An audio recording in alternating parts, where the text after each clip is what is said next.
কিয়ামতে আল্লাহ যখন বিচারের কাঠগড়ায় কিছুই পাবে না, আপনার নামটা দেখবে। আজকের প্রধান অতিথির নাম জাকির হোসেন। জাকির মানে জিকিরকারী। বিশ্বনবীর একজন নাতির নাম ছিল হোসেন। এই অর্ধবোধক অর্ধ দেখে দেখে আপনি নাম রাখবেন, ওর প্রভাব তার জীবনের ওপরে পড়বে। কারণ নাম যদি আসাদ থাকে, আসাদ মানে সিংহ বাঘ, তার চরিত্রের ভেতরে সাহসিকতা ফুটে উঠবে। কারণ নাম রেখে দিয়েছেন কুকু। নাম কি? ওর দাদি বুড়ো মানুষ বলছে কুকুর। এদিকে আয়। আমরা এখান থেকে শিক্ষা পেলাম, বাবা হতে হলে, মা হতে হলে 11টা কাজের প্রথম কাজ সন্তানের নাম রাখা লাগবে অর্থবোধক। কথা বুঝতেছেন? কিয়ামতে আল্লাহ কিছুই যখন পাবে না মাফ করার জন্য, তখন বলবে নাম। নামের খাতিরে আল্লাহ অনেককে মাফ করে দেবে। তাই বলে আবার হাউ আঙ্কেলের মতো নাম হলে সমস্যা। কি আঙ্কেল? How uncle. নবীর নামের বদনাম করে ফেলেছে শয়তান। একটা আলেমের সাথে বিয়াদবি করার কারণে আল্লাহ তাকে এত অপমান করেছে, বাংলাদেশে এত অপমান কেউ হয়নি। এখন সারা দেশে ওর নাম হাউ আঙ্কেল আর 3 ইঞ্চি। আর কি নিচে নামবে? হযরত ইব্রাহিম আলাইহিস সালাম তিনি আত্মসমর্পণ করেছিলেন। তাকান, আমাদেরও ওইভাবে করা লাগবে। সূরা বাকারার 131-32 নম্বর আয়াতে আল্লাহ দলিলগুলো দিচ্ছেন। কয়েকটা বিষয় এখান থেকে বের হবে, ভালোভাবে শোনেন। কষ্ট হচ্ছে? আল্লাহ পাক বলেন, ইযি ক্বালা লাহু রাব্বুহু আসলিম ক্বালা আসলামতু লিরাব্বিল আলামিন। বলেন আল্লাহু আকবার। উনি গাছের মাথায় বসে কোড়াল দিয়ে কাঠ কাটছিলেন। আল্লাহ পাক বলেন, ইব্রাহিম আত্মসমর্পণ করো। তিনি বললেন, আল্লাহ আমি এখান থেকে কি করে আত্মসমর্পণ করি? গাছের মাথায় বসে কোড়াল দিয়ে খাতনা করো, এইটাই তোমার আত্মসমর্পণ। ওখানে কোড়াল দিয়ে খাতনা করে তিনি বললেন, আমি আত্মসমর্পণ করলাম বিশ্ব জগতের মালিকের কাছে। কি পেলেন এখান থেকে? ইব্রাহিম নবী আমাদের জাতির পিতা 50টা পরীক্ষা দিয়েছিলেন দুনিয়ায়। কয়টা? এর 50 নাম্বার পরীক্ষা ছিল এইটা। উনি খাতনা করেছিলেন। আধুনিক বিজ্ঞান আজ এই শব্দটা নিয়ে, এই বিষয়টা নিয়ে গবেষণা চালিয়ে দেখেছে স্বাস্থ্যসম্মত এবং শরীরকে সুস্থ রাখার জন্য খাতনা অনেক জরুরি। ফাকাইফা ইযা জিনা মিন কুল্লি উম্মাতিন বিশাহিদি ওয়া জিনা বিকা মিন কুল্লি উম্মাতিন বিশাহিদি ওয়া জিনা বিকা আলা হাউলাই শাহিদা। وقال تعالى في آية أخرى يا أيها الذين آمنوا ادخلوا في السلم كافة صدقت يا ربنا اللهم صل على মাইক কানে আওয়াজ লাগবে, কানের দিকে ঘুরিয়ে দেন। কোথায় মাইকওয়ালা? কানের দিকে মাইক ঘুরিয়ে দেন, রিভাব দেন। বাইরে আওয়াজ লাগবে না, কানে লাগবে। কে দরদ শরীফ পড়েন? আল্লাহুম্মা সাল্লি আলা মাওলানা মুহাম্মাদ ওয়ালা আলি সাইয়্যিদিনা মাওলানা মুহাম্মাদ। আলহামদুলিল্লাহ। কথা বলেন কোন কারণে?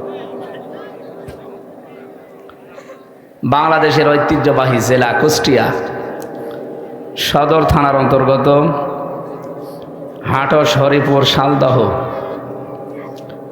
নুরানি হাফিজিয়া মাদ্রাসার উদ্যোগে তাফসিরুল কোরআন মাহফিলের স্বনামধন্য সভাপতি জনাব মোশাররফ হোসেন প্রধান অতিথি, অত্র ইউনিয়ন পরিষদের সম্মানিত চেয়ারম্যান জনাব মোশতাক হোসেন মাসুদ, সম্মানিত পরিচালক হাফেজ সালাউদ্দিন, এ মাহফিলের প্রধান অতিথি, মঞ্চে বসা আছেন কুষ্টিয়া জেলার কৃতি সন্তান, বিশিষ্ট রাজনীতিবিদ, সমাজসেবক জনাব ইঞ্জিনিয়ার মোহাম্মদ জাকির হোসেন সরকার, আতালাল্লাহু উমরাহু ওয়া বারাকাল্লাহু ফি হায়াতি, বলেন আমিন। মঞ্চে বসা আছেন বাংলাদেশ জামায়াতে ইসলামী কুষ্টিয়া জেলা শাখার শ্রদ্ধাভাজন সেক্রেটারি, ইসলামিক চিন্তাবিদ, শিক্ষাবিদ, রাজনীতিবিদ, বড় ভাই জনাব অধ্যাপক সোজাউদ্দিন জোয়াদ্দার, দামাত বারকাতুহুমুল আলিয়া। মঞ্চে বসা আছেন ইঞ্জিনিয়ার মোহাম্মদ টুটুল সাহেব। সামনে বসা মুসলমান ভাইরা, পর্দার আড়ালের সম্মানিতা মা এবং বোনেরা। এই ছেলে, বারবার এক কথা বলা লাগে কি করে? ওরা বসিয়ে দেন তো, বসান, তাড়াতাড়ি বসান। পর্দার আড়ালের সম্মানিতা মা এবং বোনেরা, প্রশাসনের ভাইরা, প্রাণপ্রিয় কুষ্টিয়াবাসী, আল্লাহর দরবারে শুকরিয়া জানাচ্ছি যিনি একটা জগদ্দল পাথর আমাদের বুকের উপর থেকে নামিয়ে দিয়েছেন। আল্লাযী আনকাযা যহরাক, হে নবী, আমি আপনার পিঠ বাঁকা করে রেখেছিল একটা বোঝা, আমি এটা নামিয়ে দিয়েছি। এটা ১৫০০ বছর আগের কথা। কত বছর? তখন আইএমএ জাহিলিয়াত চলছিল। এই বোঝাটা নবীজির পিঠকে বাঁকা করে রেখেছিল, আল্লাহ নিজে বোঝা নামিয়ে দিয়েছেন। ১৫০০ বছর পর ২০২৪ সালের ৫ই আগস্টে আল্লাহ আমাদের ওপর থেকে আওয়ামী জাহিলিয়াতের একটা পাথর নামিয়ে দিয়েছে। শব্দ দুইটা শুনতে মনে হচ্ছে কাছাকাছি, আইএমএ জাহিলিয়াত আর আওয়ামী জাহিলিয়াত, শব্দ দুইটা কাছাকাছি না? তাদের কাজও প্রায় একই রকম ছিল। এই জন্যে আমরা যে পাথর থেকে মুক্তি পেলাম, এখন যে মন খুলে অন্তত কথা বলতে পারছি, জবান খুলে বলছি আলহামদুলিল্লাহ। আমি কোরআনে কারিমের সূরা নমলের ৫০ নম্বর আয়াতের সাথে বাংলাদেশটা মিলিয়ে দেখলাম, এই ১৫.৫ বছর পুরাটা মিলে গেছে। আপনি একটু মিলান দেখেন, কেমন আনন্দ লাগবে আপনার কাছে। এই এখনো কথা বন্ধ করেনি যারা, এরা কারা? ক্যামেরাম্যান কি ওখানে বসতে হাত ধরে বসিয়ে দেন যেন উঠতে না পারে। এবার ওই ছেলেটা যদি ওঠে, আবার সত্যি খবর আছে। তাড়াতাড়ি বসুন।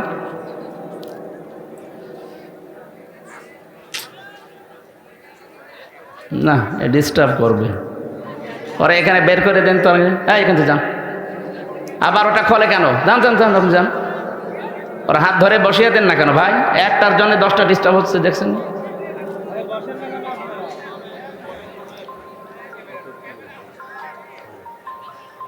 মোবাইল যাদের আছে অন্তত ঘন্টাখানিক বন্ধ করে রাখেন।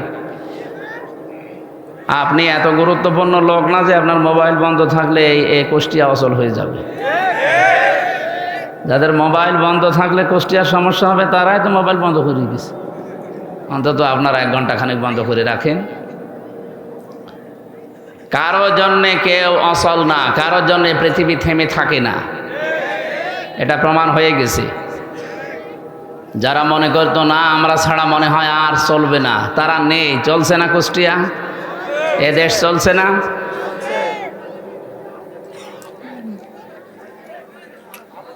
এই ওটারে ছেড়ে দিন, ওটা হালকা তার কাটা আছে, ছেড়ে দিন। এই এদিকে তাকান ভাই। আমি যে আয়াতগুলো মিলানোর জন্য বলছিলাম, আসার সময় আমিও দেখছিলাম। আল্লাহ রাব্বুল আলামিন বলেন, অকদ মাকারু মাকারহুম ওয়া ইনদাল্লাহি মাকরুহুম ওয়া ইন কানা মাকরুহুম লিতাজুলা মিনহুল জিবাল। সূরা ইব্রাহিমের ভেতরে আল্লাহ জানিয়েছেন, হে নবী, অবশ্যই তারা কিন্তু ষড়যন্ত্র করেছিল। তার ষড়যন্ত্রের মাত্রাটা এমন জায়গায় পৌঁছিয়েছে, পাহাড় পর্যন্ত মনে হচ্ছিল জায়গা ছেড়ে দেবে। এটা 1500 বছর আগে করেছিল। আমার মনে হচ্ছে এই 1500 বছর পরেও এটা এখনো থেমে নেই।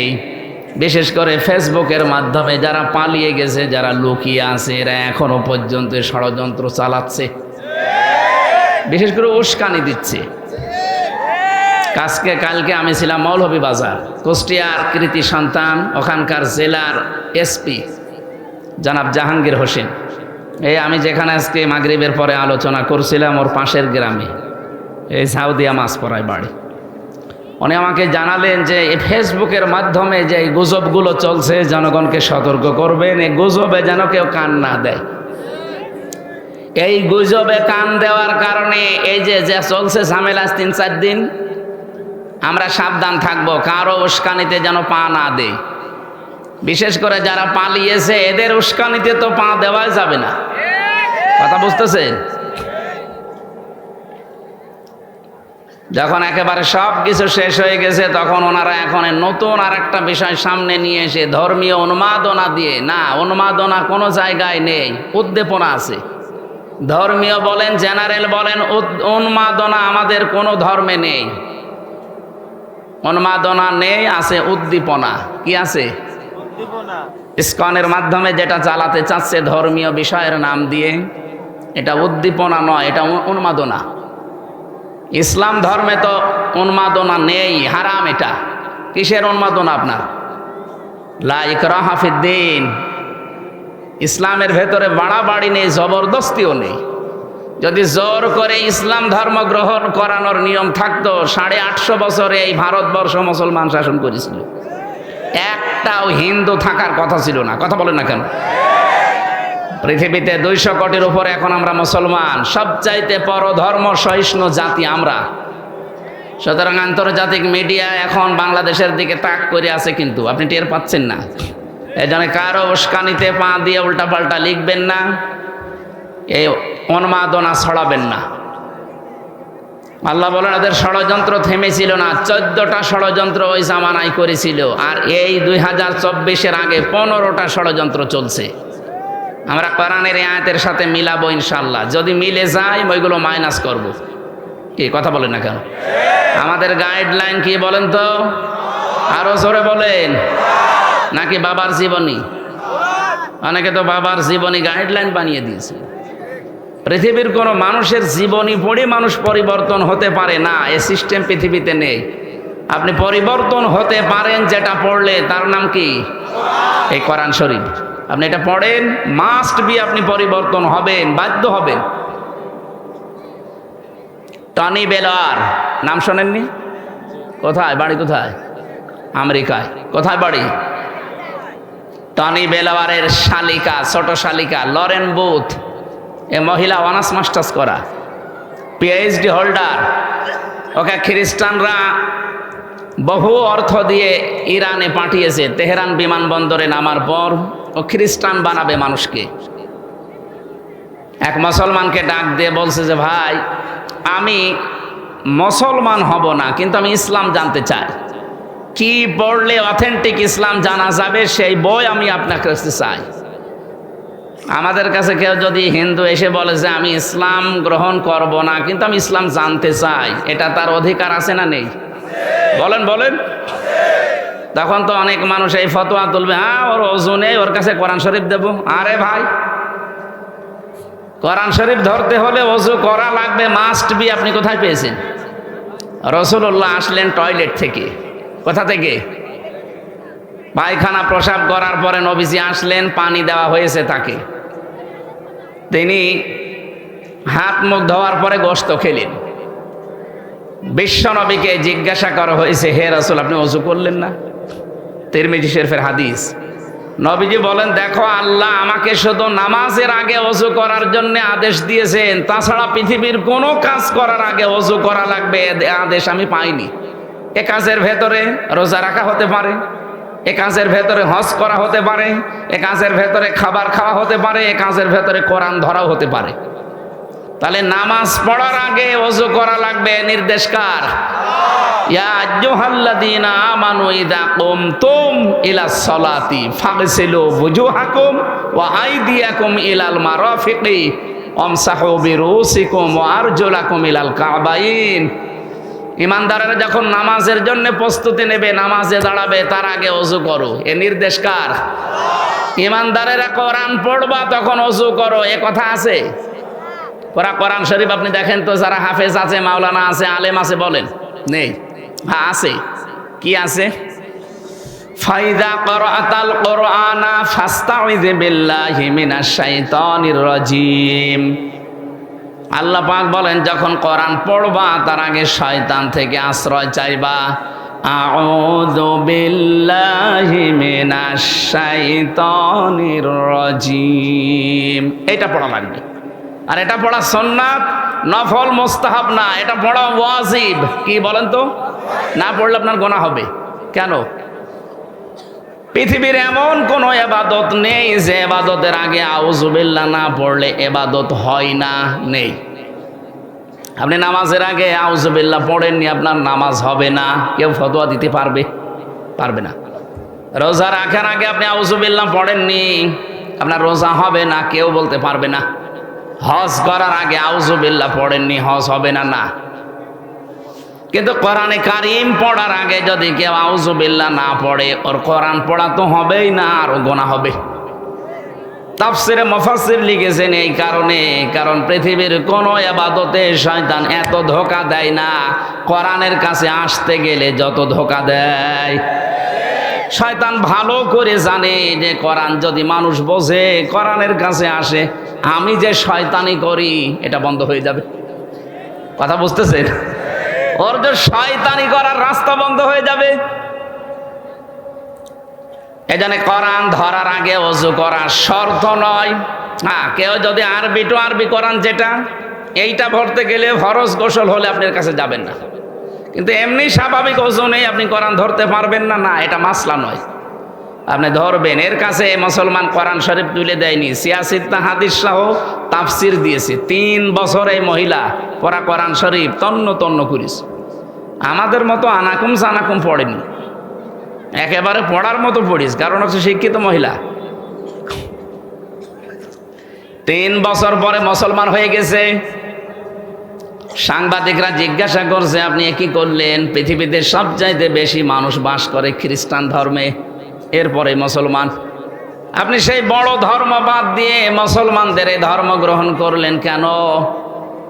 লরেন বুথ বলেছে, দেখো আমি চ্যালেঞ্জ করেছিলাম মুসলমানদের কোরআনে নাকি ভুল নেই, এই জন্য আমি নিজে একেবারে জানার মতো পড়েছি 3 বছর।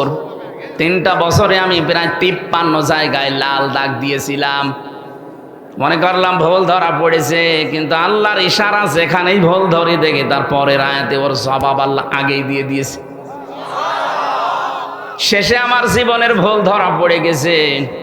আমি আর নিজের বাপ দাদার ধর্মে থাকলাম না, আমি নতুন ধর্ম ইসলামে আসলাম। আমি তামাম দুনিয়ায় ঘোষণা দিয়ে দিলাম, পৃথিবীর 4,500 ধর্ম আছে, এর ভেতরে অথেন্টিক ধর্মীয় গ্রন্থ এই কোরআনে কারীম। কয়েকদিন আগে আমি যশোরের একজন হিন্দু শিক্ষক, অধ্যাপক, বিসিএস ক্যাডার, ওনারে বলেছিলাম, স্যার আপনাকে আমি জোর করি না, কোরআন শরীফ শুধু খালি পড়েন, ইসলাম মানা লাগবে না আপনার। আপনি ধর্মীয় নিজের ধর্ম বাদ দিয়ে ইসলাম গ্রহণ করবেন, এটাও দরকার নেই। শুধু 3টা মাস সময় দিলাম, আমাদের এই ধর্মীয় গ্রন্থ কোরআনটা বুঝে পড়েন। 3 মাস পড়ার পরে দেখি লোকটা মুসলমান হয়ে গেছে। এই জন্য আমাদের উচিত হচ্ছে কোরআনের কাছে আসা। আজকের এই তাফসির মাহফিল এই জন্যেই আয়োজন করেছে, এবং এই মাদ্রাসাটার প্রতিষ্ঠাও এই কারণেই। কোরআনে কারীম যত ছড়িয়ে যাবে, যত প্রচার হবে এ দেশ থেকে, তত শিরিক, বেদাত আর উল্টাপাল্টা কাজ দূর হবে ইনশাআল্লাহ। আমাদের জন্য একটু আফসোস, বিশেষ করে আমার জন্য, সারা দেশে যাওয়া লাগে তো। সারা বাংলাদেশে এই একটা জায়গা, কুষ্টিয়া জেলা, যেখানে পুলিশ পাহারা দিয়ে গাঁজা খাওয়ায়। কি একটা জেলা গো! আর একটা জায়গা আছে বগুড়ার মহেস্থানগড়, ওখানে গাঁজা খেলেও চুরি করে খায়, আর আমাদের এখানে পুলিশ বলে খা। এটার জন্য বিভিন্ন জেলায় জবাব দেওয়া লাগে। কুষ্টিয়া থেকে রংপুরে এসেছো ওয়াজ করার জন্য, আর তোমার জেলায় কি বলবো? সারা দেশ করি আপনি যেই কয় মন গাঁজা না পাবেন তার চাইতে বেশি পাওয়া যায় আল্লাহর ওলির এই মাজারে। না, এটা ঠিক না। আমার মনে হয় যে মাজার ভাঙা চলছিল, এটা যে কেন ভাঙলো না, এই শিরিকের আঁকড়াটা ওই সময় তুলে দেওয়ার দরকার ছিল। এটা নিয়ে অনেকেই ব্যবসা করে খাচ্ছে, আমি জানি এ কথা বললে তাদের গায়ে লাগবে। এ কথা বলে না কেন? আমি আর বলতে চাই না, বিবেক যদি থাকে কাজে লাগাবে। কি বলছিলাম বলেন তো? কোরআনে কারীম শোনার জন্য আমরা যারা এসেছি, এখান থেকে আল্লাহ রাব্বুল আলামিন এই যে মাকারু শব্দের ব্যাখ্যাটা করার জন্য আমি এই পর্যন্ত আসলাম। একটু ভালো করে মিলাবে। সূরা নমল 19 নম্বর পারা 20 নম্বর পৃষ্ঠার 5 নম্বর লাইনের 50 নম্বর আয়াত, এটা তাফসিরে হাক্কানিতে পাবেন। আল্লাহ পাক বলেন অমাকারু মাকারাও অমাকারনা মাকারাও ওয়াহুম লা ইয়াশউরুন। হে নবী, ওই মানুষগুলো কিন্তু মকর করেছিল, ষড়যন্ত্র করেছিল, আর আমি আল্লাহও ষড়যন্ত্র না, আমি আল্লাহ কৌশল করেছিলাম। এখানে শিক্ষা দেখেন, শব্দ কিন্তু এক, ব্যবহার করার ক্ষেত্রে কাফেরদের বেলায় ষড়যন্ত্র আর আল্লাহর বেলায় ষড়যন্ত্র নয়, এটা কৌশল। এই জন্য পৃথিবীতে দিন প্রতিষ্ঠার জন্য যা ব্যবহার করা হয় ওইটার নাম জিহাদ, আর দিনের বিরুদ্ধে যদি ওইটাই ব্যবহার করেন ওইটার নাম সন্ত্রাস। এই কথা বলছেন? সারা দুনিয়া যেহেতু মিডিয়া আমাদের হাতে নেই, ওরা আজ এই শব্দটাকে পুরা উল্টিয়ে ওদের কাজগুলো নাকি ভালো কাজ আর আমাদের কাজগুলো সন্ত্রাস। অথচ দুনিয়ায় সন্ত্রাস দূর করার জন্য জিহাদ লাগবে। এটা লূত নবী আলাইহিস সালামের জামানার কাহিনী আল্লাহ আমাদেরকে শোনাচ্ছেন কেন? এই যে বললাম না, 15টা বিষয় এই 15.5 বছর ওরা অলরেডি কায়েম করে ফেলেছিল, তার ভেতরে এইটা একটা। লূত নবীর জামানায় আল্লাহর একটা নিষিদ্ধ কাজ ওরা চালু করেছিল, সেটা সমকামিতা। কি কথা বুঝতেছেন? এ দেশে অনেকে এখন এই বীজ বপন করতে চাচ্ছে। হাজার হাজার বছর আগে লূত নবীর ওই জামানায় যারা এই কাজ করেছিল, পুরুষে পুরুষে বিয়ে করা, মেয়েতে মেয়েতে বিয়ে করা, আল্লাহ রাব্বুল আলামিন এত রাগ করেছিলেন তাদেরকে, আল্লাহ গজব দিয়ে ডেড সি বানিয়ে দিয়েছেন, মৃত সাগর। বাইরের দেশে যারা যায়, আমি নিজে দেখেছি জর্ডানে, মৃত সাগর বানিয়ে দিয়েছে আল্লাহ। দুর্বিসন্ধির মাধ্যমে বাংলাদেশকে অনেকে চাচ্ছে এটা যেন আল্লাহর গজবের রাষ্ট্র হয়ে যায়। এদেশে একজন মুসলমান থাকতে সমকামিতা রাষ্ট্রীয়ভাবে কায়েম হতে আমরা দেব না ইনশাআল্লাহ। ষড়যন্ত্রের এই জায়গায় আল্লাহ বলেন ও মাকার না, আমি নিজেও একটা কৌশল করলাম, অহুম লা ইয়াশউরুন, কিন্তু তারা টের পায়নি। তাদের শিক্ষা ব্যবস্থায় ষড়যন্ত্র ছিল, তাদের আদালতে বিচার ব্যবস্থায় ষড়যন্ত্র ছিল, তাদের চিকিৎসা ব্যবস্থায় ষড়যন্ত্র ছিল। ভালো ভালো ডাক্তার কিছু হলেই বাইরে পাঠিয়ে দিতেন, আর আমাদের যত রোগের একেবারে জ্বর থেকে শুরু করে যত রোগ সব যাওয়া লাগবে দাদাদের দেশে। কেন তৈরি করা যায় না এখানে? এই যে 15টা ষড়যন্ত্রের কথা বলছিলাম, 1500 বছর আগে নবীজির জামানায় ষড়যন্ত্র ছিল কয়টা বললাম? 14টা। কয়টা? পড়াশোনা করে বলছি। আমাদের দেশে 15.5 বছরে 15টা অলরেডি আরম্ভ হয়ে গিয়েছিল। আল্লাহ বলেন আমি নিজে তাদের এই ষড়যন্ত্রের মোকাবেলা একটা কৌশল করেছি, কিন্তু তারা টের পায়নি।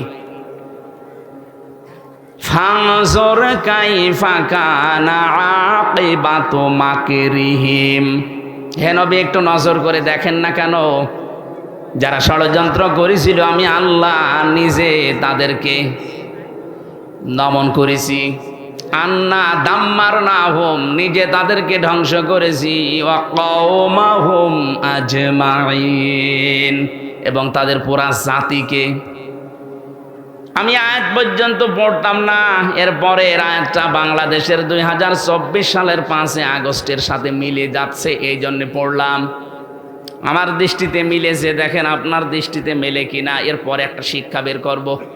ফাতিলকা বুয়ুতুহুম খাবিয়াতাম বিমা যালামু। এই ভালো করে, এখানে আরবি গ্রামার যারা বসে বালাগাত মানতেক পড়েছেন কিনা? ফাতিলকা, তিলকার আগে ফা আছে, ফা অর্থ শব্দটা 19টা অর্থে আসে। আল্লাহ যেন নিজের এই আঙ্গুল দিয়ে কুষ্টিয়াবাসীকে সহ বিশ্বের বাংলাদেশের এই 64 জেলার মানুষকে দেখাচ্ছে ফাতিলকা, এই সেই বুয়ুতুহুম, তাদের ঘর। আল্লাহ বলেন এই সেই তাদের ঘর। কি তাদের ঘর? কি বাইতন দেয়নি আল্লাহ, 1 বছর বয়ুত দিয়েছেন। আল্লাহ বলেন এই সেই ঘরগুলো, একটু তাকান। খাবিয়াতান, আমি জনশূন্য করে দিয়েছি। খাবিয়াতান, জনশূন্য করে দিয়েছি। বিমা জলামু, তাদের জুলুমের কারণে। আপনি আগস্টের 5 তারিখের বিকাল 5টা বাজতে বাজতে দেখেন এই দেশের 64 জেলার 630টা থানায় যত জালেমের ঘর ছিল জনগণ সব মিটিয়ে ফেলেছে মাটির সাথে। আপনি কুষ্টিয়ার দিকে তাকান, এই কথা বলছেন না কেন? নাম ধরা লাগবে, আপনি টের পাচ্ছেন না? এত দাপট ছিল যাদের 2 ভাই, তাদের 2 ভাইয়ের মারিয়ে দেশের মানুষ আগে ভেঙেছে। এ খাবিয়াতান একেবারে মিলে গেছে, খাপের খাপ, মুমতাজের বাপ। আল্লাহ বলছেন আমি উজাড় গৃহ বানিয়ে দিয়েছি। গত পরশু দিনও আমি বাড়ির সামনে দিয়ে আসার সময় দেখি বাড়ি মনে হচ্ছে না, অথচ 5 তারিখের আগে ওখানে জমজমাট ছিল। ওই বাড়িটা এখন উজাড় গৃহ। মানুষ দেখছি দলে দলে যে বিভিন্ন দিকে মুখ করে প্রসাব করছে। আমার একটা কথা মনে পড়ছিল, পরশু দিন 16 সালে গিয়েছিলাম হজে। কাবা তাওয়াফ করার পরে উপরে গেলাম, হঠাৎ দেখি আমার পেটে যন্ত্রণা, ব্যথা। এক পুলিশকে ডাক দিয়ে বললাম, ইয়া সাদিক তাল। কি? হে বন্ধু, আমার খুব পেটে ব্যথা করছে, এতক্ষণ তো ভালোই লাগছিল। উনি আমারে বলছে, ইয়া হাজিউল হজ্জা, তাই না বিলা দোকান? ও হাজি, দেশ কোথায়? জি তুমি বাংলাদেশ। বাংলাদেশ থেকে এসেছি। ওর ভাষা দিয়ে আমারে বলছে, হাজি জানেন না এটা কোন জায়গা? না তো। আবু জেহেলের বাড়ি। আপনি এখনো পায়খানা না করে দাঁড়িয়ে আছেন, তাড়াতাড়ি করেন। সত্যি কথা বলছি, পায়খানা করে দেখে আমার পেটের ব্যথা ভালো হয়ে গেছে। আল্লাহ আমাকে বোঝাতে চাচ্ছে, হামজা এত টাকা খরচ করে 6500 কিলোমিটার দূর থেকে আসলে আর ওই শয়তানের বাড়ি পায়খানা না করে চলে যাবা, তাড়াতাড়ি করো।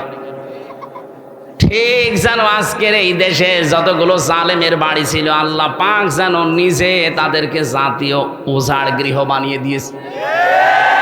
পরশু দিনের জাতীয় পত্রিকা দেখেছেন ঢাকার ওই বড় বাড়িটা যেখানে মানুষ আবেগে চুমা খেত।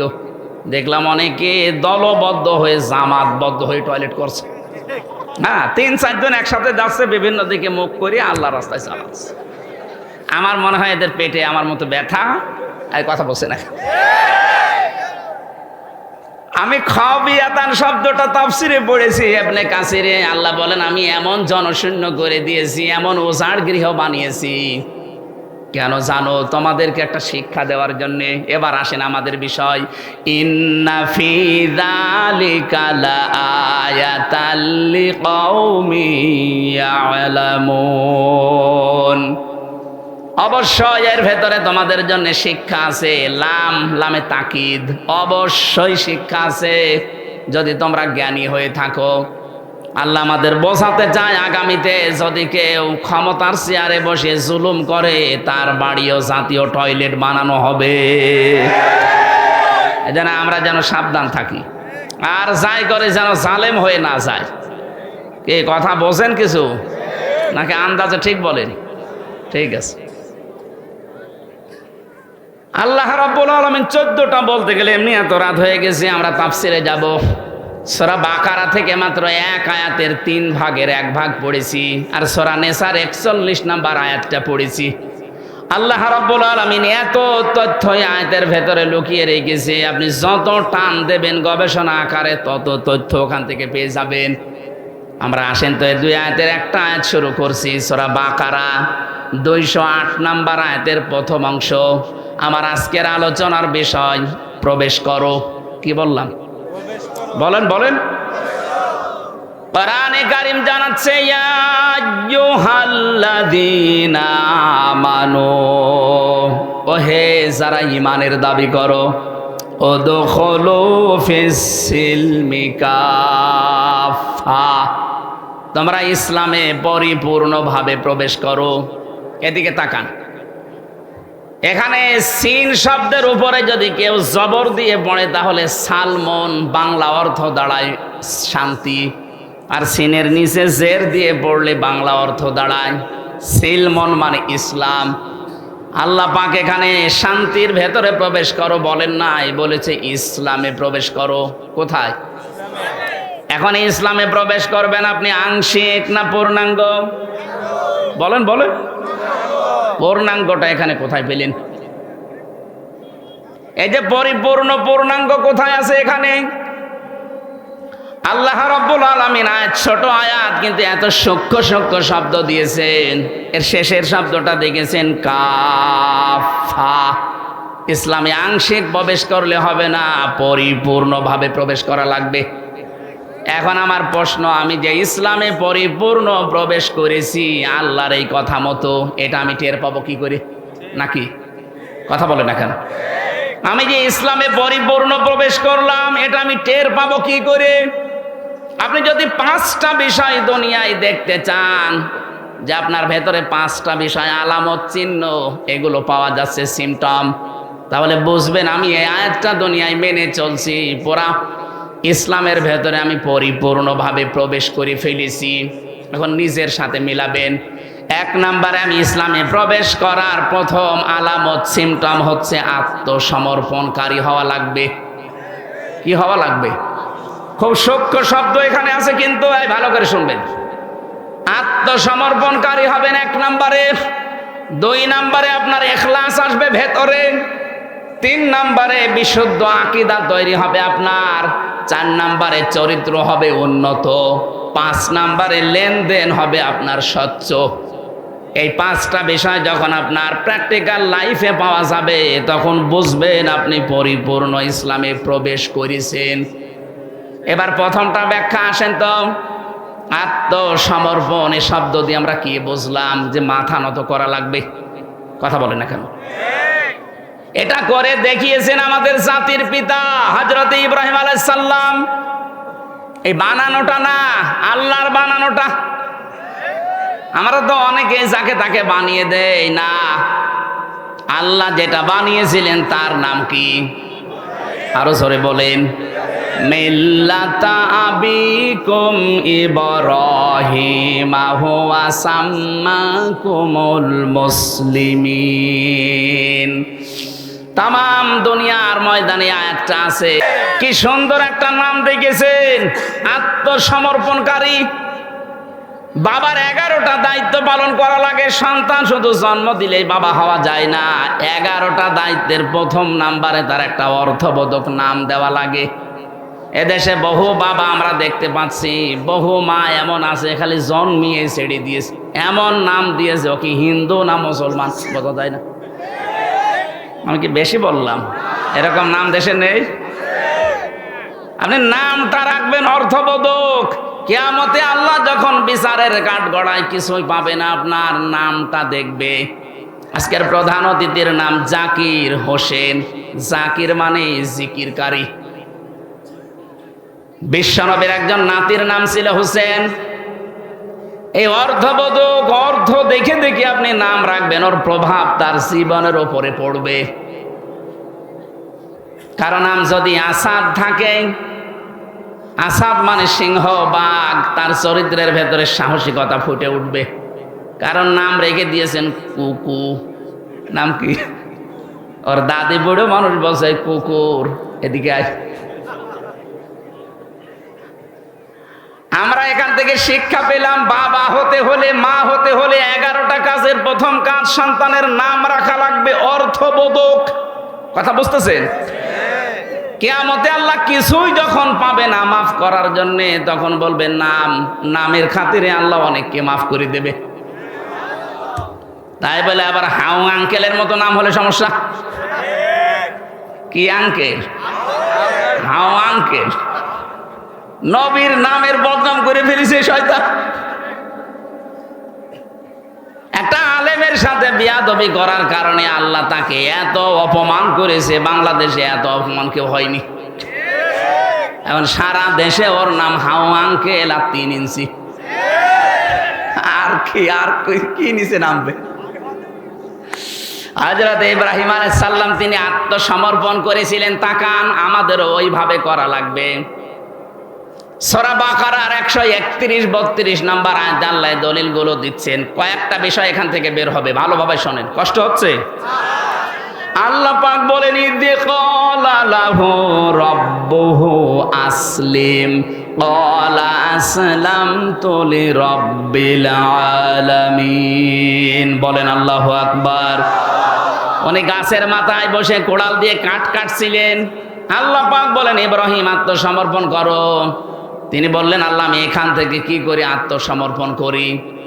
গাছের মাথায় বসে কোড়াল দিয়ে খাতনা করো, এইটাই তোমার আত্মসমর্পণ। ওখানে কোড়াল দিয়ে খাতনা করে তিনি বললেন, আমি আত্মসমর্পণ করলাম বিশ্ব জগতের মালিকের কাছে। কি পেলেন এখান থেকে? ইব্রাহিম নবী আমাদের জাতির পিতা 50টা পরীক্ষা দিয়েছিলেন দুনিয়ায়। কয়টা? এর 50 নাম্বার পরীক্ষা ছিল এইটা। উনি খাতনা করেছিলেন। আধুনিক বিজ্ঞান আজ এই শব্দটা নিয়ে, এই বিষয়টা নিয়ে গবেষণা চালিয়ে দেখেছে স্বাস্থ্যসম্মত এবং শরীরকে সুস্থ রাখার জন্য খাতনা অনেক জরুরি। যদিও অনেক হিন্দু ভাইরা এটা করে না, এই জন্য ওদের বলা হয় ফুল হাতা। আমরা কি হাফ হাতা। আমি এই শব্দটা জেলখানায় যে আমি জেলার পেয়েছিলাম দেবদুলাল। ও যখনই প্রবেশ করতো ভেতরে, মানুষ বলতো ফুল হাতা আসতেছে। ফুল হাতা কি গো? পরে শুনলাম মুসলমানই দেয়নি, এই জন্য ফুল হাতা। আর আমরা যারা দিয়েছি আমরা হাফ হাতা। শেষ পর্যন্ত ইব্রাহিম আলাইহিস সালামের এই সুন্নাতটা আমরা মুসলিম জাতি হিসাবে দাবি করলে সুন্নত মনে করে মানি। ওনারা যারা মানেন না, ওনাদের বিভিন্ন রোগ হয়ে যায়। এই জন্য শিক্ষিত ধর্মীয় যারা আছে হিন্দু, দেবেন আমি দেখেছি তাদের খোঁজ খবর নিয়ে ওরা গোপনে মুসলমান ডাক্তারের কাছে যে মুসলমানি দিয়ে দেয়। আমার যেহেতু ওই বিষয়টা না, আমার বিষয় ছিল ইব্রাহিম নবী আত্মসমর্পণ করেছিলেন। যেখানে আল্লাহ বললেন আত্মসমর্পণ করো, কি করে করব? খাতনা করো, তাই করেছিলেন। তার মানে আপনি ইসলামে প্রবেশ করেছেন, এটার আলামত আল্লাহ যা বলে আপনি তাই। আপনার মন মতো আর কিছু করতে পারবেন না। যদি করেন তাহলে ইসলামে এখনো পরিপূর্ণ প্রবেশ। বলেন বলেন। হযরত ইব্রাহিম এবং সন্তানদেরকে ডাক দিলেন, আওয়াসা বিহা ইব্রাহিম বানিহি ওয়া ইয়াকুব ইয়া বানিয়া ইন্নাল্লাহা আসতাফা লাকুমুদ-দীন ফালা তামুতুন্না ইল্লা ওয়া আনতুম মুসলিমুন। রব্বুল আলামিন বলেন, হযরত ইব্রাহিম তোমাদের জাতির পিতা এবং ইয়াকুব কি করেছিল জানো? আত্মসমর্পণ কি করে করা লাগে দেখো। তাদের সন্তানদেরকে ইন্তেকালের আগে ডাক দিয়ে বললেন, কলিজার টুকরা সন্তানেরা, অবশ্যই আল্লাহ, ভালো করে শুনবেন, অবশ্যই আল্লাহ তোমাদের জন্য নির্বাচিত করেছেন, চয়ন করেছেন, ভালোবেসেছেন, পছন্দ করেছেন, চুজ করেছেন একটা দিনকে। কাকে? আরো জোরে বলেন, আরো জোরে। দিন মানে রাতের পরে যেটা আসবে। বলেন। হ্যাঁ, 4500 দিন আছে এই দুনিয়ায়। এখন জাতিসংঘের আন্ডারে এখন 195টা দেশ আছে। বাকি দেশগুলো স্বাধীন পরাধীন মিলে এই জন্য জাতিসংঘের আন্ডারে আসে নাই। কিন্তু পৃথিবীর মানচিত্রে রাষ্ট্রের সংখ্যা 257টা। 4500 দিন ধর্ম চলছে তামাম দুনিয়ায়।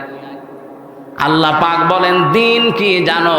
ইন্নাদ-দীনা ইনদাল্লাহিল ইসলাম। বলেন আল্লাহু আকবার।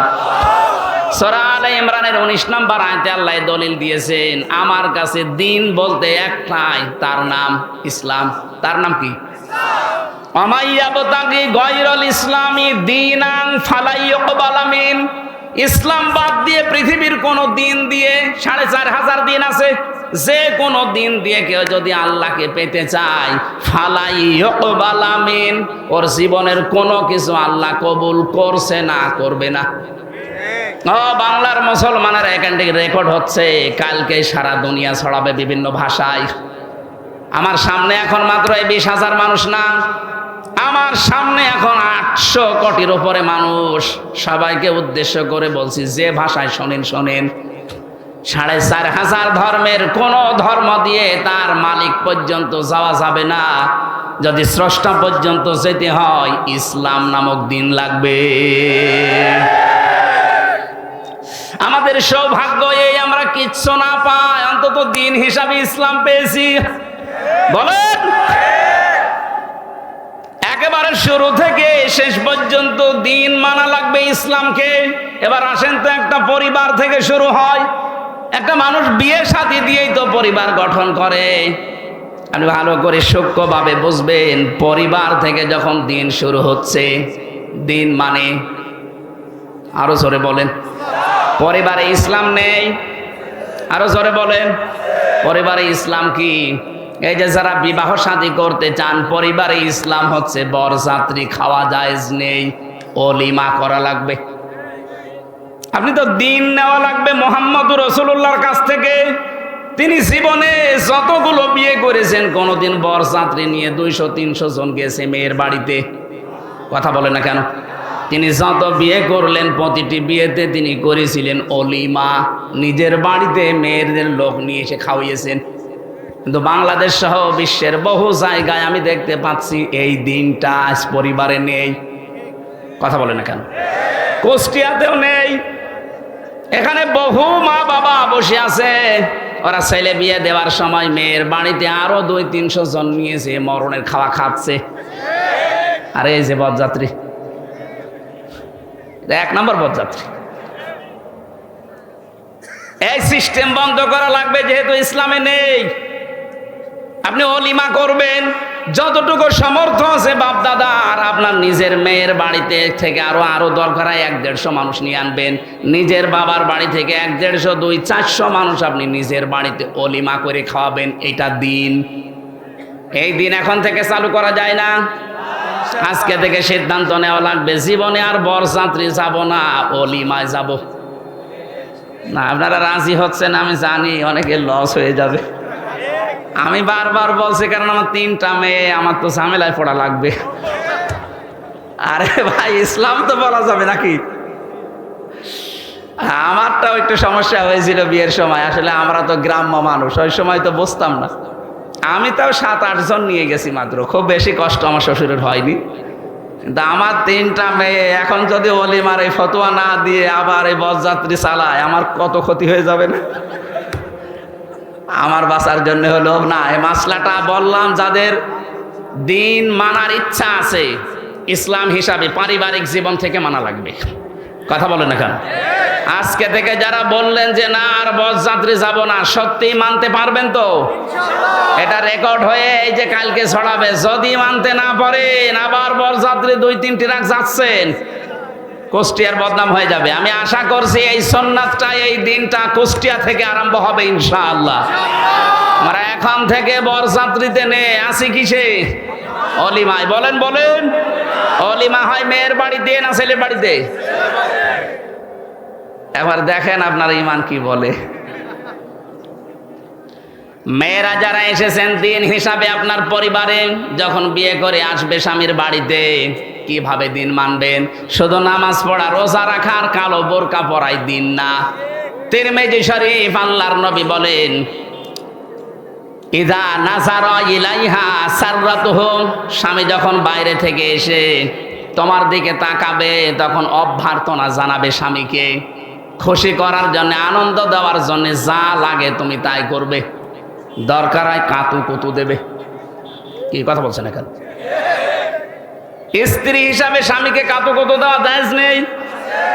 আজ পারিবারিক জীবনে এই খুনসুটিটা নেই। এই জন্য হাজারো পরিবারে পুরুষ মানুষ বাইরে লাইন করে। আরো জোরে বলে। এখানে বহু রোগী আছে, শুধু স্ত্রীর পক্ষ থেকে এই রেসপন্স পায় না, এতটুকু ভালোবাসা পাচ্ছে না, এজন্য পরকীয়া প্রেম চালিয়ে যাচ্ছে। জোরে বলেন সুবহানাল্লাহ। না, আমি উদ্বুদ্ধ করছি না, কিন্তু মেয়েদের এই উদাসীনতার কারণে আজ হাজারো পুরুষ মানুষ লাইন করছে। কথা বলে না কেন? কারা কারা করছেন একটু হাত তোলেন তো। এই একজন না, এটা ঠিক আছে ভাই। মেয়েরা আমি আশা করছি হাসির ছলে বললেও আপনারা এটা মানবেন। পরিবারে আজ হাজারো পরিবারে এই এতটুকু বিষয়ের কারণে মানুষ লাইন পর্যন্ত করে ফেলছে। কথা বলে না কেন?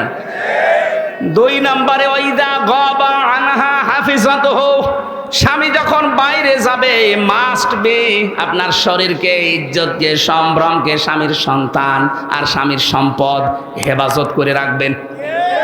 কিন্তু 100 জনের 80টা মহিলা যেটা পারছে না, ফেল হয়ে যাচ্ছে। স্বামী শুধু বাইরে যেতে দেরি, উনি মনে হচ্ছে দিন পেয়েছে। কথা বলে না কেন? কত জায়গায় লাইন করছে, কত জায়গায় কথা বলছে। আরে মেয়েরা মোবাইলে কথা বলবে কোন আওয়াজে, সে আওয়াজ পর্যন্ত আল্লাহ দিয়েছে কোরআনে। সূরা আহজাব 32 নম্বর আয়াত, 22 নম্বর পারা 1 নম্বর পৃষ্ঠা 3 নম্বর লাইনে আছে। এটা তাফসিরে খাজিনে পাবেন। আল্লাহ পাক বলেন, ইয়া নিসান নাবিয়্যি লাস্তুন্না কাহাদিম মিনান নিসা ইন ইত্তাকাইতুন্না ফালা তাখদা'না বিল কওলি ফায়াতমা'আল্লাযী ফী কলবিহি মারাদু ওয়া কুলনা কাওলাম মা'রুফা। বলেন আল্লাহু আকবার।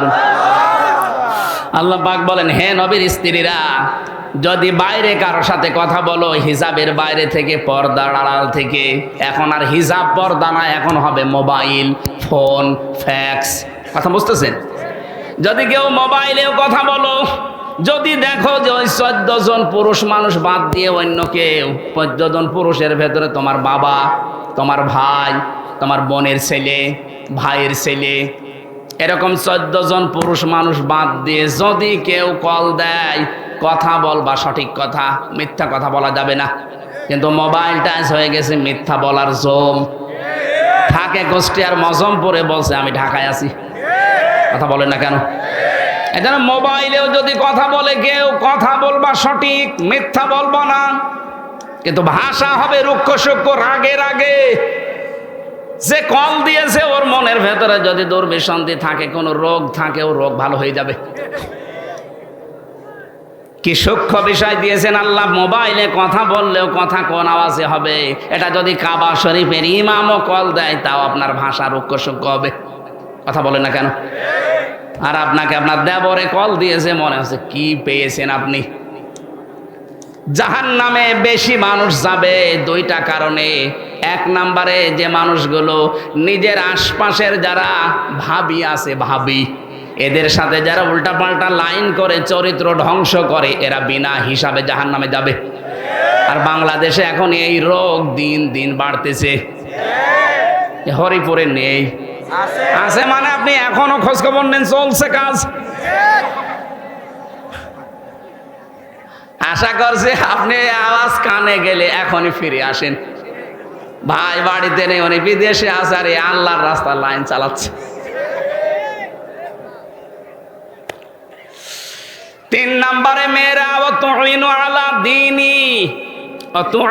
আলা দীনি যাওজাতিহা, তোমার স্বামী যদি মানবতার কোনো কাজে থাকে, মানবতার সেবায় থাকে, দিন প্রচারে থাকে, দিন প্রসারে থাকে, স্বামীকে সাহায্য করবা, স্বামীকে ছাড় দিবা, উদ্বুদ্ধ করবা। আমি জাকির সাহেবের কথা বলছি, যেহেতু সমাজসেবক, উনি বাইরে মানবতার সেবায় কাজ করছে, বাইরে মানবতার জন্য কাজ করছে, ইসলামের কাজ করে। ওনার স্ত্রী যদি নেককার হতে চায়, দিন মানতে চায়, ইসলামে প্রবেশ করতে চায়, স্বামীকে ছাড় দেওয়া লাগবে, সময় দেওয়া লাগবে, উদ্বুদ্ধ করা লাগবে। এটা নেককার মহিলার গুণ। আর যদি সব সময় ঘানর ঘানর করে, কি করো তুমি, আপনি নামাজ পড়ে রোজা রেখে কালো বোরকা পরে জাহান্নামে যাবেন। কারণ এটা 3 নাম্বার পয়েন্ট, তুইনু আলা দীনি যাওজাতিহা, স্বামী যদি দিনের কাজ করে, মানবতার কাজ করে, সেবা করে, তাকে ছাড় দিবা, উদ্বুদ্ধ করবা, সময় দিবা, তাহলে ঘরে বসে বসে ওই কাজের সওয়াব তুমি পেতে থাকবা। সুবহানাল্লাহ বলতে পারেন না? কোন মানুষ যদি সুস্থ অবস্থায় ইবাদত কন্টিনিউ করে, প্রতিদিন মনে করেন আপনি সুস্থ অবস্থায় আয়াতুল কুরসিটা পড়েন, তেমন অসুস্থ হয়ে গেছেন আর পড়তে পারছেন না, যখন অসুস্থ যদি 10 বছরও থাকেন, 10 বছর আয়াতুল কুরসি পড়ার সওয়াব পেতেই থাকবেন। এজন্য সুস্থ যতদিন আছেন ইবাদত বন্দেগীতে থাকবেন, অসুস্থ হয়ে গেলে যেন ওটা জারি থাকে, বন্ধ হয়ে না যায়। জোরে বলেন সুবহানাল্লাহ। 4 নম্বরে, স্বামী যেটা আদেশ করে ওটা যদি জায়েজ হয়, স্বামী যেটা আদেশ করে ওটা যদি জায়েজ হয়, তোমার জীবন থাকতে ওইটা মানা লাগবে। আরে আমি স্বামী, যত স্বামী এখানে বসে আছে প্রত্যেকটা স্বামীর পক্ষ নিয়ে বলছি, বাংলার প্রতিটা স্বামী চায় বিয়ের পরে আমার মা বাবা আমাদের সাথে থাকবে, কিন্তু 100 জনের 98টা বউ এটা চায় না। এক কথা বলেন। গত কয়েকদিন আগে আমি নীলফামারীর কিশোরগঞ্জ থানায় গিয়ে ওরা আমার নিয়ে গেল বৃদ্ধাশ্রমে, দেখে এইদিকে 30 জন, এইদিকে 30 জন বসে আছে মা আর বাবা। ওদের চোখের দিকে তাকিয়েই বুঝলাম প্রত্যেকটা মা বাবা সন্তানের জন্য বরদোয়া করছে। তাদের তো আমাদের মতো ছেলে আছে, মেয়ে আছে। এই ছেলেটা, এই মেয়েটা আজ বাধ্য হচ্ছে মা বাবাকে বৃদ্ধাশ্রমে রেখে যেতে, বাইরে আলাদা করে দিতে, ভেন করে দিতে বাধ্য হয় ওর বর কারণে। আর ওর বউকে এবারে বারবার ফসলায় ওর বর মা আর ওর বড় বোন। এরকম শাশুড়ি আর ওই যে শেষ কার আছে? হাত তোলেন তো। আপনার এদিকে ক্যামেরা চলছে, হাত মারার দরকার নেই, ভাত বন্ধ হয়ে যাবে না। উনি কত বড় ঝামেলায় থাকলে এই লজ্জা শরম ত্যাগ করে হাত তুলতে পারেন, টের পাচ্ছেন? কোথায় আছে আমরা? আর ওরা ইবাদত করে বলে। কিসের ইবাদত করেন আপনি? দিনের ভেতরে প্রবেশ করার 4টা নিয়ম বললাম। আমি তো নিজে স্বামী হয়ে সবার পক্ষ নিয়ে বললাম, সবাই বলছে হ্যাঁ, আমি হাসির খোরাকি দেইনি। যেই মেয়েরা চায় না যে শ্বশুর শাশুড়ি আমাদের সাথে থাক, ওর নামাজ রোজা ওই কালো পর্দা সব মাঠে মারা যাবে। আমি চাই আপনাদের বাঁচাতে। অনেক মহিলারা আমাকে শত্রু মনে করে, হুজুর শুধু আমাদের বাঁশ দেয় না। আপনাদের আমি বাঁশ দিতে আসিনি, আমি বাঁচাতে চাই। কোরআন হাদিসের চোখ লাগিয়ে দেখতে পাচ্ছি যে আপনি ছোটখাটো বিষয় মনে করে আপনি জাহান্নামে যাচ্ছেন। আপনি যেন জাহান্নামে না যান, দিন আত্মসমর্পণ করা লাগবে এই পারিবারিক জীবন থেকে। কথা বুঝতেছেন? 2 নম্বরে, আমাদের ইখলাস থাকা লাগবে প্রত্যেকটা কাজে। যা করব কার জন্যে? আরো জোরে বলেন। আমি যদি শাহিন সাহেবকে ভালোবাসি লোক দেখানোর জন্য না, আল্লাহর জন্য বাসা লাগবে। যদি ঘৃণাও করি তাও আল্লাহর জন্য করা লাগবে। এইটা আজ যদি বাংলাদেশে চালু হয়ে যেত, ইসলাম অনেক এগিয়ে যেত। আপনি কথার অর্থ বলেন, মান হাব্বা লিল্লাহ ওয়া আবগাদা লিল্লাহ ওয়া আতাআ লিল্লাহ ওয়া মানা লিল্লাহ ফাকাদ ইসতাকমালাল ঈমান। নবীজি বলেন, কাউকে ভালোবাসলে আল্লাহর জন্য বাসবা, কাউকে ঘৃণা করলে আল্লাহর জন্য করবা, কাউকে কিছু দান করলে আল্লাহর জন্য করবা, কাউকে দান করা থেকে বিরত থাকলে আল্লাহর জন্য করবা। তাহলে ফাকাদ ইসতাকমালাল ঈমান, তোমার ঈমান আল্লাহ পরিপূর্ণ করে দেবে। বলেন সুবহানাল্লাহ। ইখলাস লাগবে সব কাজে ভাই। যা করেন, একটা খোরমা দান করতে হলেও লোক দেখানো না, ইখলাস লাগবে কার? 3 নম্বরে, আমাদের আকীদা শুদ্ধ করা লাগবে। আজ বাংলাদেশে একটা কথা ছড়ানো হচ্ছে, জামাতে ইসলামী বাংলাদেশের বিরুদ্ধে, যে এদের আকীদা ঠিক নেই। এটা ডাহা মিথ্যা কথা। পড়াশোনা আপনার চাইতে আমি কম করিনি। আমি কওমি মাদ্রাসা, আলিয়া মাদ্রাসা, বিশ্ববিদ্যালয় সবগুলো শেষ করেছি। আকীদা কি বোঝেন আপনি?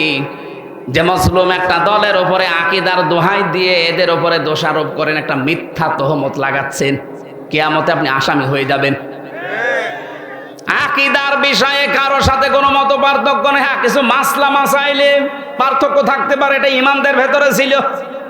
যারা মুজতাহিদ, যারা গবেষক, তারা যদি গবেষণা করতে গিয়ে কোনো বিষয় ভুলও করে তাও একটা সওয়াব পাবে, আর যদি ঠিক হয় ডবল সওয়াব পাবে। আপনি নিজে কোনো চিন্তা ভাবনা করেন না, ছাতা কেউ করতে গেলে তার পাশে লেগে থাকেন সব সময়। কথা বলে না কেন? এগুলো ছোট মনের পরিচয়। আজ যাদের বলা হচ্ছে এদের আকীদা ঠিক নেই, কি আকীদা আপনার? একটু ফাঁসির দড়িটা গলার কাছে নিয়ে দেখেন তো কেমন আকীদা, দেখবো আপনার। 4 নাম্বার, আমাদের উন্নত চরিত্র তৈরি করা দরকার। আর এটা তৈরি করতে হলে মুহাম্মদ রাসূলুল্লাহর বিকল্প আর কেউ। 5 নাম্বারে লেনদেন স্বচ্ছ থাকতে হবে। আজ অনেক মানুষ আছে দেখতে মনে হয় ভালো মানুষ, কিন্তু কোন দোকানে যদি বাকি করে খায় জীবনে ওই দোকানের সামনে দিয়ে যেতে চায় না। একটা মানুষ কতটুকু স্বচ্ছতার লেনদেন দেখে বুঝবেন আপনি। নবীজি বলেন কাউকে দায়িত্ব দেওয়ার আগে আমি 8-10 দিন 15 দিন 20 দিন 1 মাস লক্ষ্য করতাম যে লোকটার লেনদেন কেমন। আজ যদি বাংলাদেশে যারা দায়িত্ব দেওয়া হয় রাষ্ট্রীয়ভাবে, যদি এইটা খেয়াল করে দেখতাম, এই দেশে দুর্নীতি চুরি বন্ধ হয়ে যেত। নৈতিকতার মানে চারিত্রিক উন্নতির, এই যে আকীদার কথা যাদের বলা হয়, ইসলামিক অর্থনীতি, যেটা অর্থনৈতিক বিষয়গুলো কেউ যদি ওলির দাবি করে, বাংলাদেশে ইসলাম প্রতিষ্ঠার কাজ যারা করে তার চরিত্র সবচাইতে উপরে আছে। ইসলামী অর্থনীতি যেটা টাকা পয়সার লেনদেন, এটা যদি এই দেশে একামতে দিন যারা কায়েম করতে চায় তাদের চাইতে উন্নত চরিত্র আজও কেউ যেতে পারেনি, আমার মনে হয় পারবেও না। আপনি কিসের আকীদা, আকীদার প্রশ্ন তুলে আন্দাজে মিথ্যা তাদের নামে তহমত দিন, এটা বন্ধ করবেন না, এই যে আসামি হয়ে যাবেন। প্রথম নাম্বারে গেল এই 5টা, এবার দ্বিতীয় শব্দে আছে 8টা, তৃতীয় শব্দে আছে 11টা, চতুর্থ শব্দে আছে 22টা, পঞ্চম শব্দে আছে 27টা। এতগুলো বিষয় একটা একটা করে 12টা পার হয়ে গেছে, আমি এত রাত পর্যন্ত আর পারবো না।